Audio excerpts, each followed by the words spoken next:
alive. The empty cross, the empty grave, life eternal, you have won the day. Shout it out, Jesus is alive. He's alive. Oh, happy day, you wash my sin away. Oh, happy day,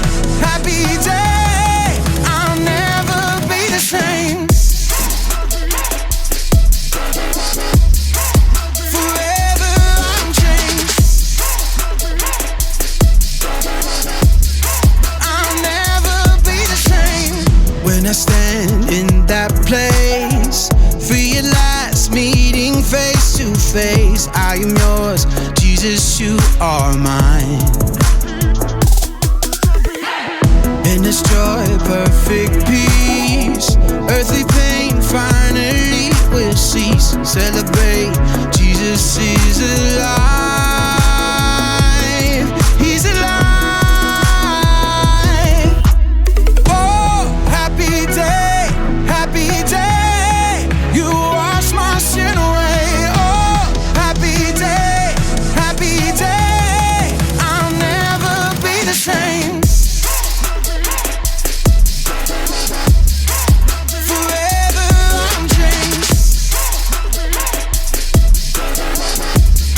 I'll never be the same. Oh, what a glorious day, what a glorious way.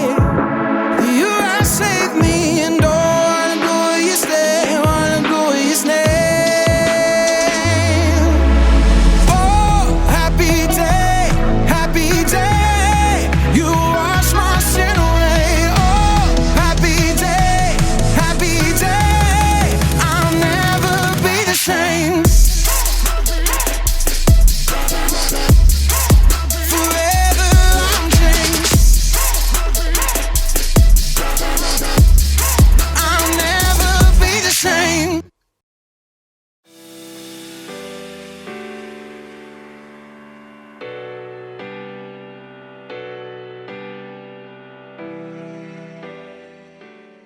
Hey everybody, it's me, Jacob, and I've got something very important to say. Happy Easter! Get it!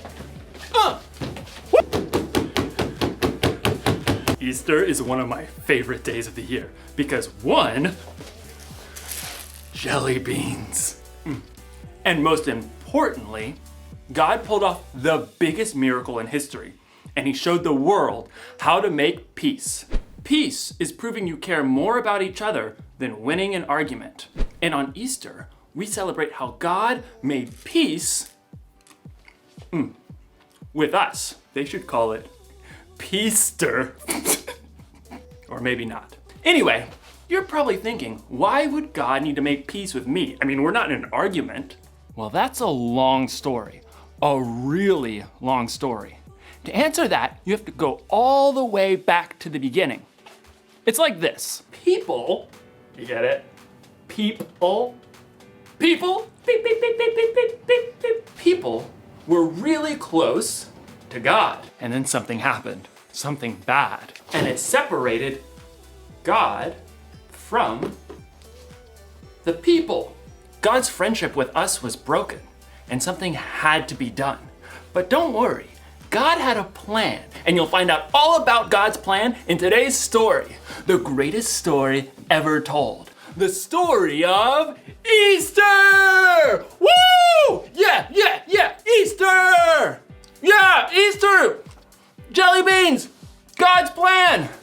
Okay, one more jelly bean. I gotta save these for later. One more. That one was popcorn flavored. The Bible. It's 66 books of history, stories, letters, and poetry that fit together to form God's one big story. The epic adventure of how He created us and loves us so much that He made a way to rescue us. As we travel through the Bible, from Genesis to Revelation, we discover people who met God and found their lives changed forever. Now, for an amazing story. Inspired by the entire Bible. In the beginning, God created a magnificent paradise, and everything in it was good. He created water and land and plants and trees and birds and fish and animals. And then, from the very dust of the earth, God created a man called Adam. He created a woman called Eve. They were the first two people on earth, made in God's image, living peacefully in paradise. Adam and Eve were friends with God, but then they made a terrible choice. God had given Adam and Eve one rule. You must not eat the fruit from the tree of the knowledge of good and evil. If you do, you will certainly die. But the temptation was too great for Adam and Eve. They broke God's rule, and what was once a paradise became a broken world. People started telling lies. It was the woman you put here with me. She made me eat it. Brother fought against brother. No! Selfishness spread through generations. When there had been peace in the garden, now there was pain and sin and death separating people from their Creator. But God had a plan to make peace once again with the people He loved so much. Hundreds of years after Adam and Eve broke His rule, God chose a man named Abraham and said, All nations on earth will be blessed because of you. Look up at the sky. Count the stars if you can. That's how many children will be born into your family. So Abraham had a son, Isaac, and Isaac grew up to have two sons of his own, Jacob and Esau. And those two sons had children of their own. Jacob, who God renamed Israel, he himself had 12 sons. So God had given Abraham a huge family just like He promised. But God's people, the Israelites, were still lost and broken, separated from Him. They still did not have peace. They didn't have peace when God rescued them from slavery in Egypt, when God led them through the Red Sea to escape their enemies.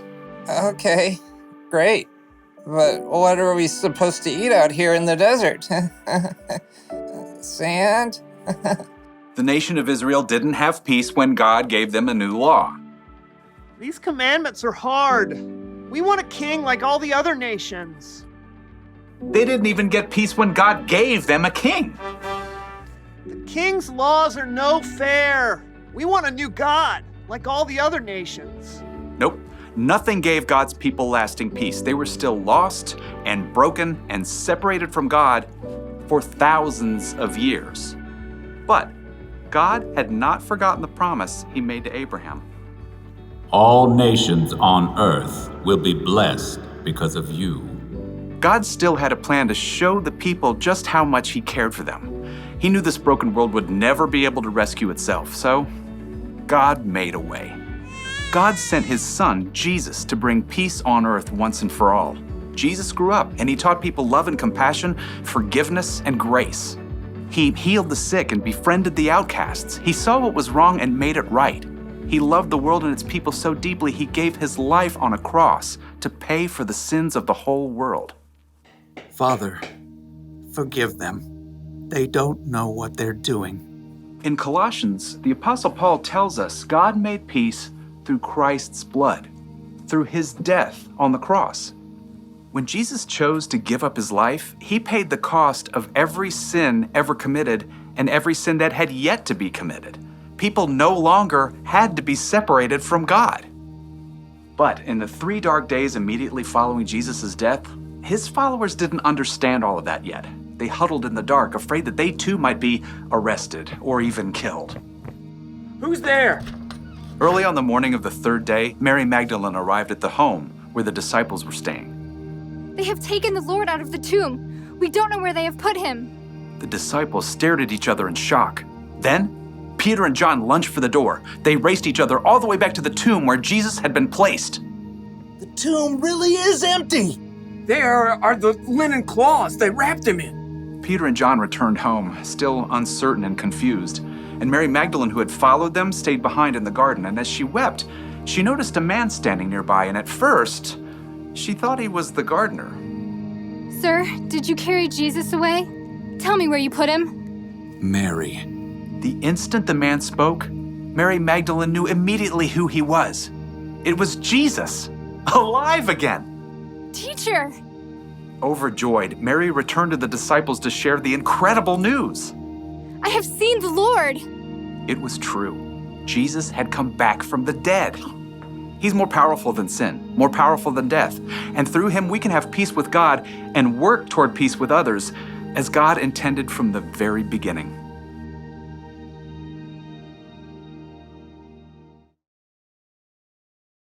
So it's like this. All of history, every moment of God's story led up to the life, death, and resurrection of God's Son, Jesus. Sin separated people from God.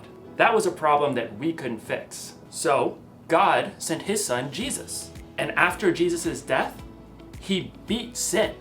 And after that, he beat death itself. So I guess you could say that Jesus was kind of like a bridge between people and God. That made it possible for us to reconnect with God.